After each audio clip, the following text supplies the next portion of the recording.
Bonjour à tous, bienvenue sur ma chaîne YouTube et sur la Télé des Sables. J'étais en plein service ce midi et je viens juste de l'apprendre, sans doute comme certains d'entre vous, avec le même coup de massue sur la tête. Le décès à seulement 42 ans ce midi. On le sait depuis ce midi. Il est décédé aujourd'hui, en ce jeudi de juin.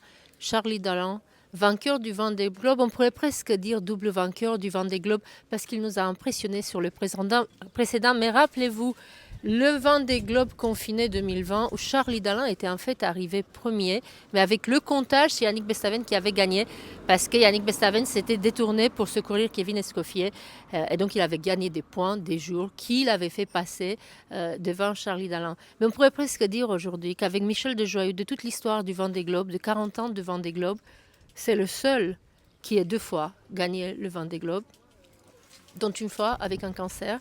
Je ne vous raconte plus l'histoire du cancer. Vous l'avez vu sur ma chaîne YouTube dans de nombreuses vidéos. Il nous en a parlé ici. Il a appris la boule au ventre, c'est le cas de le dire.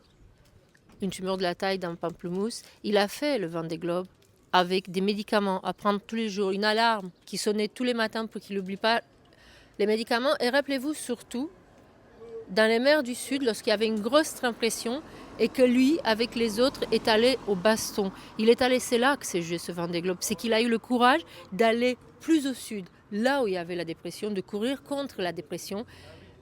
Et a posteriori, quand on regarde, on se dit tout ça avec une alarme qui sonnait pour prendre des médicaments anticancéreux tout le temps. Quand on voit la dureté de ce dernier Vendée Globe, quand on voit la difficulté de ce dernier Vendée Globe, on comprend encore plus la grandeur de ce geste immense qu'a fait Charlie Dallan.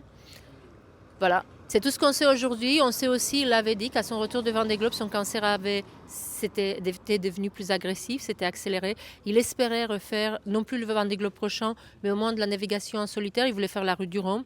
Il a dû renoncer quelques semaines après. Il soutenait, et c'est pour ça que je vous en parle aujourd'hui, parce que c'est beau aussi de symbole.